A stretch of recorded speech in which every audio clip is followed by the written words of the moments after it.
हिंदुस्थानने semifinal जिंकली. विराटने आणखीन एक विक्रम रचला. त्याच्यामुळे सर्वप्रथम विराटचं अभिनंदन. आणि मी एक माझ्या पिढीला भाग्यवान एवढ्यासाठी समजतो कारण त्यांनी 3 पिढ्यांचे विक्रमवीर पाहिले. एक सुनील गावस्कर, सचिन तेंडुलकर आणि आता विराट. अर्थात माझी अशी शुभेच्छा आहे विराटला की अजूनही विराटने शिखर गाठलेलं नाही. एक त्याच्याकडनं असा विक्रम व्हावा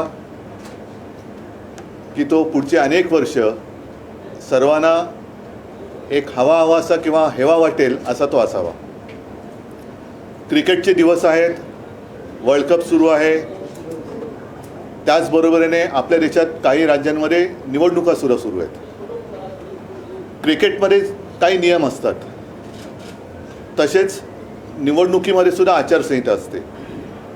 आज मी आपल्याला सर्वांना एवढ्यासाठी बोलवलं की शिवसेनेच्या वतीने आम्ही निवडणूक आयोगाला एक पत्र लिहिलेलं आहे काही शंका कुशंका त्याच्यावरती खुलासा होण्यासाठी. अनेकदा असं वाटतं की केवळ भारतीय जनता पक्ष सत्तेवर बसलाय म्हणून त्यांना फ्री हिट द्यायची आणि आम्ही काय केलं तर मात्र आमची हिट विकेट काढायची. ह्याला काय मोकळ्या वातावरणातल्या निवडणुका म्हणू शकत नाही. अगदी स्पष्ट बोलायचं म्हणजे आपल्याला सर्वांना कल्पना आहे की 1987 साली पार्ल्यामध्ये जी पोटनिवडणूक झाली होती, आमच्याकडनं डॉक्टर रमेश प्रभू विजयी झाले होते. आणि मी जर चुकत नसेन तर भारतीय जनता पक्ष तेव्हा आपल्या विरोधात लढला होता. आणि ही देशातली माझ्या माहितीप्रमाणे पहिली निवडणूक पोटनिवडणूक असली तरी जी हिंदुत्वाच्या मुद्द्यावरती नुसती लढली नाही तर जिंकली गेली. नंतर मग भारतीय जनता पक्ष आमच्यासोबत आला वगैरे वगैरे वगैरे सगळं झालं. पुढचा इतिहास तुम्हाला सर्वांना कल्पना आहे. त्याची आठवण एवढ्यासाठी मी करून दिली की त्या निवडणुकीपासून अगदी 95 साली आमचं सरकार आलं तोपर्यंत आमचे 5 ते 6 आमदार, त्याच्यामध्ये सुभाष देसाई, सूर्यकांत महाडिक, रमाकांत मयेकर, बापू खेडेकर, रमेश प्रभू हे तर बाद ठरवले गेलेच. परंतु सगळ्यात धक्कादायक गोष्ट अशी होती की लोकशाहीमधला मूलभूत जो मतदानाचा अधिकार आहे तो यांच्यासह अगदी शिवसेना प्रमुखांचा सुद्धा 6 वर्षासाठी काढून घेण्यात आला होता. कारण काय होतं तर हिंदुत्वाचा प्रचार केला. वातावरण तेव्हा देशात असं होतं की दुसरं कोणीही हिंदुत्वाबद्दल बोलायला कसरत नव्हतं, बोलू शकत नव्हतं. गर्व से कहो हम हिंदू है हा जो नारा तो विश्व हिंदू परिषदेने दिला असेल, पण जो बुलंद केला तो हिंदू हृदय सम्राट शिवसेना प्रमुखांनी केला. मंदिर वही बनाएंगेचे ते दिवस होते. निवडणुका अगदी तेव्हा जोरात लढल्या जात होत्या आणि केवळ हिंदुत्वाचा प्रचार केला, मंदिर वही बनाएंगेचा प्रचार केला. म्हणून या सर्वांवरती कारवाई केली गेली. हिंदू हृदय सम्राटांवरती सुद्धा जे कधी आयुष्यात निवडणूक लढणारच नव्हते त्यांना निवडणूक लढवण्यापासून लांब ठेवण्यात आलं. आणि परत एकदा सांगतो, मतदानाचा अधिकार काढण्यात आला होता. आज मात्र आम्हाला जरा असं वाटते की निवडणूक आयोगाने आचारसंहितेत किंवा निवडणुकीच्या नियमावलीत काही बदल केले असावेत अशी एक शक्यता वाटायला लागलेत. बदल केले असतील आम्हाला अडचण काहीच नाही आहे, पण केले असतील तर ते सर्वांना सारखे असायला पाहिजेत आणि सर्वांना ते वेळेमध्ये कळले पाहिजेत. हे एवढ्यासाठी मी सांगतो आहे कारण गेल्या काही महिन्यांपूर्वी ज्या राज्यांच्या निवडणुका झाल्या त्याच्यात कर्नाटक एक राज्य असं होतं की जिथे स्वतः पंतप्रधान मोदीजींनी बजरंगबली की जय बोलून मतदानाचं बटन दाबण्यासाठी जनतेला आवाहन केलं होतं. काल परवाकडे अमित शाह म्हणजे देशाचे गृहमंत्री यांनी मध्य प्रदेशच्या निवडणुकीमध्ये जर तुम्ही भाजपला निवडून दिलं तर अयोध्येला जायला तुम्हाला खर्च येणार की नाही येणार. लोक म्हणाली येणार. मग ते बोले मैं कहता हूँ नहीं आएगा. ज्याने जे आम्हाला मतं देतील त्यांना आम्ही रामलल्लाचं दर्शन फुकट देऊ असं त्यांनी जाहीर केलं. त्याच्यामध्ये 2 गोष्टी आहेत. एक तर पहिली मागणी आमची अशी आहे अमित शहाजींकडे की आपण देशाचे केंद्रीय मंत्री आहात, गृहमंत्री आहात, तुम्ही मध्य प्रदेशपुरती ही मागणी लावून न धरता देशातल्या कानाकोपऱ्यात जेवढे रामभक्त आहेत त्यांना त्यांच्या सोयीनुसार जेव्हा वाटेल त्यावेळेला मोफत अयोध्यावारी भाजपातर्फे करावी ही आमची आग्रही मागणी आहे. मग ते अगदी मणिपूरमधले लोक असू देत, अगदी कर्नाटकातले असतील, कन्याकुमारीचे असतील, कुठलेही असतील. नाहीतर ते काय करतील की येत्या 22 जानेवारीला मला असं वाटतं राम मंदिराचं उद्घाटन आहे आणि माझ्या माहितीप्रमाणे देशातनं एक 5-10 करोड लोक ते तिकडे आणणार आहेत, आणू शकतात, त्यांची ताकद आहे तेवढी. तर ते सांगतील की बघा त्यावेळेला सगळ्यांना फुकट आणलंच ना आम्ही. तसं नाही, रामलल्लाचं दर्शन राम भक्तांना जेव्हा वाटेल तेव्हा ते त्यांनी घडून दिलं पाहिजे. आणि ज्या अर्थी आमचे माननीय पंतप्रधान मतदान करताना बजरंगबली की जय बोलून मतदान ते वोटिंग मशीनचं बटन दाबा सांगतायत, तर मग हा नियम आता निवडणूक आयोगाने शिथिल केला असेल तर आम्ही देखील येत्या निवडणुकीत मी माझ्या जनतेला आवाहन करतो की जय भवानी जय शिवाजी म्हणून मतदान करा, हर हर महादेव म्हणून मतदान करा, जय श्रीराम म्हणून मतदान करा आणि राज्यकर्त्यांना सुबुद्धी मिळो म्हणून गणपती बाप्पा जय, गणपती बाप्पा मोरया म्हणून सुद्धा तुम्ही मतदान करा. तर याबाबत निवडणूक आयोगाने खुलासा करण्याची गरज आहे की हे बंधन जे पूर्वी होतं, ज्याच्यावरनं हिंदू हृदय सम्राटांचा मतदानाचा अधिकार काढण्यात आला होता, मग तो योग्य होता, ती शिक्षा किंवा तुम्ही जे काही निर्णय घेतला तो योग्य होता की आत्ता हे जे पंतप्रधान आणि गृहमंत्री करतात ते योग्य आहे, हे त्यांनी सांगणं मला असं वाटतं देशाच्या जनतेला आणि आम्हाला सुद्धा उत्सुकता आहे की आचारसंहितेत जर काय त्यांनी बदल केला असेल तर तो केव्हा केला, कधी केला आणि तो केवळ भाजपलाच सांगितला आणि आम्हाला सांगितला का नाही, ही सुद्धा आमची एक मला असं वाटतं रास्त मागणी आहे. तर त्याच्याबद्दल आम्ही एक पत्र निवडणूक आयोगाला आज सकाळी पाठवलेलं आहे. आपल्याकडे सुद्धा ते पत्र सर्वसामान्य मतदारांसाठी आणि देशातल्या जनतेला माहिती व्हावं की अरे माझा अधिकार हा काय आहे, मी या असं करू शकतो की नाही करू शकत. कारण पूर्वी या सगळ्या गोष्टी फार स्वतःहून निवडणूक आयोग दखल घेत होती. आत्तासुद्धा मला असं कळलं की राहुल गांधी, प्रियांका गांधींना निवडणूक आयोगाने स्वतःहून नोटिसा पाठवलेल्या आहेत. केजरीवाल त्यांनासुद्धा त्यांनी नोटीस पाठवलेली आहे. म्हणजे निवडणूक आयोग जागरूक आहे. मी निवडणूक आयोगाला काही टीका करण्यासाठी बोलवलेलं नाही, बोलत नाही आहे किंवा जे मोदी किंवा अमित शहाजींनी केले ते सुद्धा काही चुकीचं आहे असं माझं म्हणणं नाही आहे. पण जर केलं असाल तर आम्ही जे केलं होतं ते योग्य का अयोग्य होतं ते कळू द्या. आणि जर आता त्याच्यात ढिलाई आणली असेल तर आम्ही सुद्धा हा प्रचार करू शकतो की नाही हे त्यांनी आम्हाला सांगावं. हा आजचा एक मूळ मुद्दा आहे. त्या अनुषंगाने आपल्याला काही विचारायचं असेल तर विचारा. पण मला अपेक्षा आहे की निवडणूक प्रचार संपायच्या आत निवडणूक आयोगाने, केंद्रीय निवडणूक आयोगाने देशातील सर्व राजकीय पक्षांना आणि मतदारांना या निर्णयाबाबत सरकारी भाषेत अवगत करावे. पत्र लिखा है, पत्र में किस चीज के बारे में जो है वो मुद्दा हाईलाइट किया है और सर इंडियन टीम के बारे में भी बता दीजिए. नहीं, मेरी इंडियन टीम, अपनी इंडियन टीम ना, भारतीय टीम, ये हिंदुस्तान की टीम पहले तय करो. नहीं, अपनी जो टीम है हिंदुस्तान की टीम है, मैं तो उनका अभिनंदन करता हूं और फाइनल के लिए शुभकामनाएं देता हूं. और मुझे पक्का विश्वास है कि हमारी टीम विश्व विजेती फिर से एक बार बनेगी. इसमें कोई दो राय मेरे तो मन में नहीं है, आशंका नहीं है. साथ ही साथ कल विराट ने जो एक विक्रम, नया विक्रम रचा, उसके लिए मैं विराट का अभिनंदन करता हूं. और मैं तो मानता हूं कि अभी तक विराट वो जो शिखर होता है वहाँ तक पहुँचा नहीं है, वो और आगे उसको जाना चाहिए और वो ज़रूर जाएगा, ऐसी मेरी शुभकामनाएं हैं. आज मैंने आप सारे लोगों को इसलिए बुलाए हैं, आप सभी लोगों को याद होगा वो एक ज़माना था 1947 नहीं 87, पूरे देश में एक उपचुनाव हुआ था पार्ला में. शिवसेना अकेली थी और खिलाफ सारे लोग थे, कांग्रेस भी थी और भारतीय जनता पार्टी भी थी. और वो पहला चुनाव शायद इस देश में सिर्फ लड़ा नहीं, जीता हुआ था हिंदुत्व के मुद्दे पर. उसके बाद कई बार हमने चुनाव लड़े, कई बार हम चुनाव जीते, लेकिन हमारे जो विधायक थे उसमें स्वयं सुभाष देसाई जी है, हमारे रमाकांत मयेकर जी थे, रमेश प्रभु जी थे, बापू खेड़ेकर, सूर्यकांत महाडिक जी थे और स्वयं बाला साहब जी, हिंदू हृदय सम्राट बाला साहब ठाकरे, उनका मतदान करने का अधिकार छीन लिया गया था. क्यों?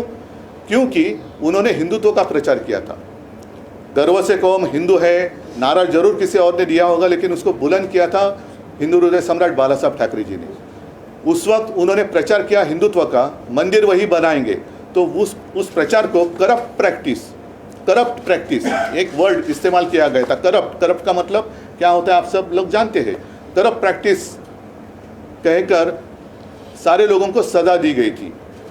तो अब मैं जानना चाहता हूँ, पिछले कुछ महीनों में कर्नाटक में जो चुनाव हुआ था, तो हमारे प्रधानमंत्री जी वहाँ गए थे और उन्होंने स्वयं कहा था कि जब भी मतदाताओं को आह्वान किया था कि जब भी आप मतदान करोगे तो बजरंग बली की जय कहकर मतदान का वो जो बटन है वो दबाइए।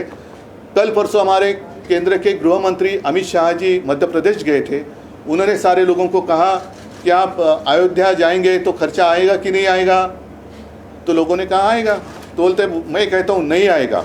अगर आप भाजपा को वोट करेंगे तो आप सभी लोगों को फ्री में हम रामलला का दर्शन करेंगे। तो क्या जो कोड ऑफ कंडक्ट है उसमें कोई बदलाव चुनाव आयोग ने लाया है? अगर लाया होगा तो सारे लोगों को अवगत करना चाहिए कि आप भी अब भगवान के नाम पर, धर्म के नाम पर वोट मांग सकते हैं। हाँ, ये बात अलग है, शायद अमित शाह जी को अब पता चला होगा कि उनकी जीत अब सिर्फ राम भरोसे है, उनका कर्तृत्व कुछ दिखाई तो नहीं दे रहा है, तो राम भरोसे वो वोट मांग रहे, तो वो बात अलग है। लेकिन उस वक्त जो मेरे पिताजी को हिंदू हृदय सम्राट बाला साहब जी, सुभाष देसाई, जो हमारे अन्य लोग थे, उनको जो सज़ा सुनाई गई थी, तो वो सही थी या गलत थी? अब क्या उसमें कोई बदलाव लाया गया है? और अगर बदलाव लाया गया होगा तो हमें कोई अड़चन नहीं, हम तो उनका स्वागत करेंगे, क्योंकि हमने वो सज़ा तो भुगत लिए। तो अब उसमें कोई अगर बदलाव लाया होगा चुनाव आयोग ने, तो उसे चुनाव आयोग को आज हमने एक लेटर लिखा है, खत लिखा है, और हमने कुछ सवाल पूछे कि अब की स्थिति क्या है, कि आपने कुछ उसमें बदलाव किया है तो हमें आप बताइए, ताकि हम भी आगे जाकर जय भवानी जय शिवाजी, हर हर महादेव और जो राज्यकर्ता है उनको सुबुद्धि आने के लिए गणपति बाप्पा मोरया कहकर बटन दबाइए, ऐसे आह्वान हम हमारे मतदाताओं को कर सकते हैं। तो उसमें कोई गलत किया है ऐसे मैं नहीं मानता, लेकिन अगर किया है तो हमें भी उस तरीके से प्रचार करने का मौका मिलना चाहिए। नहीं तो जैसे मैंने कहा कि क्रिकेट के दिन चल रहे हैं, सिर्फ वो कुर्सी पे बैठे हैं इसलिए उनको फ्री हिट, और हमने कुछ किया तो हमारी हिट विकेट, ये कानून हमें मंजूर नहीं है। पर सर, जिस प्रकार जैसे कि हम देख रहे हैं कि चुनाव जैसे ही नजदीक आता है, कोई भी राज्य का चुनाव हो, धर्म के मुद्दे पर जो है वो राजनीति ज्यादा गर्माते हम तो चुनाव आयोग ने जितने सारी पाबंदी लगाई है या जितने सारे कोड ऑफ कंडक्ट में नियम है उस पर ही हम प्रचार करते हैं। नाही, मला तर त्याच्यात बोलायचं नाही आहे। पहिले या विषयावरती निवडणूक आयोगाने खुलासा करावा, आणि जसं या सर्व लोकांचा एक लोकशाहीतला मूलभूत अधिकार, मतदानाचा अधिकार, जो कधी कोणी काढू शकत नाही, कारण तुमच्या मतदानावरतीच सरकार निवडून येतं, अशा वेळेला तुम्हाला मत देण्याचा अधिकारच काढून घेतला तर हा निवडणूक आयोगाचा गुन्हा आहे। तो आमच्यावरती लादून तुम्ही आम्हाला शिक्षा केली होती, तर ती शिक्षा योग्य होती की नव्हती, का आता होते ते योग्य आहे, हे त्यांनी आम्हाला सांगावं। आपको लग रहा है चुनाव आयोग पार्शियलिटी कर रहा है बाकी दलों? मैं अभी नहीं कहता कुछ, चुनाव आयोग से उत्तर आने दो। सर, जैसे की प्रश्न आहे की अमित शहा यांनी आचारसंहितेचा भंग केला आहे असं तुमचं म्हणणं आहे? तो केला आहे की नाही हे मला निवडणूक आयोगाने सांगायला हवं। मी असं काहीच म्हणत नाही, कारण मी निवडणूक आयोग नाही आहे। निवडणूक आयोगाने जर काही कायद्यात बदल केला असेल आणि जर का मला तो माहिती नसेल तर ते मी असं बोलणं योग्य नाही। त्याच्यामुळे निवडणूक आयोगाने जर पंतप्रधान आणि केंद्रीय गृहमंत्री असं बोलत असतील तर माझा असा समज आहे की निवडणूक आयोगाने त्याच्यात बदल केला असावा, पण तो असेल तर तो सर्व पक्षांना सांगण्यात आला पाहिजे। विपक्ष के नेताओं को नोटिस इशू किए जाते हैं चुनाव आयोग द्वारा, लेकिन सत्ता पक्ष के साथ ऐसा अब तक देखा नहीं। आपको लग रहा है कि ये दोहरा नहीं, मैं इसलिए आज कोई उनकी निंदा नहीं करता, वो तो मराठीत म्हणतात ना जागरूक है। जैसे उन्होंने केजरीवाल जी को एक नोटिस भेजी है, मैंने सुना प्रियंका गांधी जी को भेजी है, राहुल गांधी जी को भेजी है, तो अगर मतलब वो काम कर रहा है, ऐसे नहीं कि वो चुनाव आयोग काम नहीं कर रहा है, तो चुनाव आयोग तो काम कर रहा है। तो अभी इतने जागरूक चुनाव आयोग है तो उनको ये भी कहना चाहिए कि ये अनदेखी है कि ये सही है। मुफ्त ट्रेन का लालच दिया जा रहा है वोटर्स को, आपको लग रहा है कि मुफ्त में दर्शन कराएंगे? नहीं, अभी उनका कारोबार सिर्फ राम भरोसे चल रहा है। उनका भरोसा सिर्फ प्रभु राम पर है, दूसरा कुछ नहीं है। वो बात अलग है, वो राजनीति में यहाँ नहीं लाना चाहता। सिर्फ और सिर्फ आज मैं इतना ही चाहता हूँ, इतना ही सीमित रखना चाहता हूँ कि चुनाव आयोग ने हम सारे लोगों को अवगत करना चाहिए कि ये जो हो रहा है या इसे ठीक है, इसको हमने इजाज़त दी है तो हम भी करेंगे। जैसे मैंने कहा, हम भी आह्वान करेंगे, जय भवानी जय शिवाजी करा, हर हर महादेव म्हणा, गणपती बाप्पा मोरया म्हणा प्रत्येकाने। आणि काही जण मग ते निवडणुकीच्या मतदानाच्या वेळेला पूर्ण हनुमान चालीसा वगैरे बोलतील, तब तक कतार चलते रुकी रहेगी सब लोग। उद्धव जी, आपको लगता है कि जब चुनाव आता है तो बीजेपी की तरफ से नया धारणा सामने रखी जाती है? पहले 15 लाख रखा गया, अब एमपी में चुनाव है कि राम दर्शन आपको फ्री में किया जाएगा। मैं इस बारे में अभी कुछ नहीं कहना चाहता, लेकिन इसको इजाज़त है या नहीं, यही सिर्फ मैं यहाँ चुनाव आयोग से समझना चाहता हूँ। उद्धवजी, तुम्ही राम मंदिराचा मुद्दा उपस्थित केला। अनेक निवडणुकांमध्ये राम मंदिर निर्माणाचा प्रश्न हा केंद्रस्थानी राहिला। शिवसेनेचं या मंदिर निर्माणात आंदोलनातही सहभाग होता आणि उभारणीतही। त्याच्याबद्दल धन्यवाद तुम्हाला। देणगी दिली आणि त्या आंदोलनामध्ये शिवसैनिक एकतर अनेकदा जाहीर झालेले आहे। तर अशा वेळेस 22 तारखेला जे उद्घाटन होतं आहे, तुम्ही स्वतः या उद्घाटन बघा, कार्यक्रमात ऐका, उपस्थित राहणार? हे दूरची गोष्ट आहे। मला असं वाटतं की केवळ त्यांच्या सोयीने ते उद्घाटन करतात निवडणुकीच्या आधी, कारण अशी सुद्धा माहिती आहे की जसं म्हटलं की त्यावेळेला देशातल्या कानाकोपऱ्यातनं हे काही स्पेशल गाड्या, करोडो लोक तिकडे, म्हणजे देशाची लोकसंख्या 1.25 अब्ज असेल तर 1 कोटी 100 कोटी लोक तिकडे कदाचित जमू शकतील, कारण भाजपा जगातला ताकदवान पक्ष आहे, त्यांना सहज शक्य आहे 100 कोटी लोकांची ते विशाल जनसभा घेऊ शकतात। त्या गर्दीत मी काय जाणार? त्याच्यामुळे मी 2 वेळा जेव्हा हा विषय थंड बस्त्यात होता त्यावेळेला मी तिथे गेलो होतो, त्याच्यानंतर मुख्यमंत्री झाल्यानंतर सुद्धा मी गेलो होतो, आणि ज्या ज्या वेळेला माझ्या मनात येईल त्या त्या वेळेला मी अयोध्येला जरूर जाईन। मात्र आज पुन्हा एकदा सांगतो की अमित शहाजी जे म्हणालेले ते केवळ निवडणुकीपुरतं मर्यादित न राहता या देशातल्या ज्याला कोणाला ज्या वेळेला वाटेल तेव्हा त्याची मोफत अयोध्या वारी भाजपनी करावी। ठीक आहे, अद्वै हिरेंच्या सोबत पूर्ण पक्ष आहे, त्यांच्या पाठी आम्ही आहोत। आणि हा एक वेगळा विषय आहे, कारण हिरेंवरती कारवाई होते, पण ज्यांच्यावरती आम्ही आरोप केले त्यांच्यावरती कारवाई काय, त्यांच्यावरती त्याची चौकशी पण होत नाही। तर या सगळ्यांचे हिशोब हे सरकार आमचं आल्यानंतर आम्ही करणार। म्हणजे जसं ECI बद्दल तुम्ही दुहेरी मापदंडाचा मुद्दा नाही, आता विषयांतर होऊ नये, विषयांतर करत नाही मी, एवढंच सांगतो अद्वै हिरेंच्या सोबत संपूर्ण शिवसेना आहे, ती राहील। आणि सरकार बदलल्यानंतर आम्ही ज्यांच्यावरती आरोप केले त्यांची सुद्धा चौकशी आम्ही केल्याशिवाय राहणार नाही। सगळ्यांना धन्यवाद। जय जय भारतीय क्रिकेट संघाला शुभेच्छा दिल्या आहेत, पण फायनलला अहमदाबाद स्टेडियमवर जाऊन मॅच बघण्याचा काही कार्यक्रम आहे? चला, धन्यवाद। जय महाराज।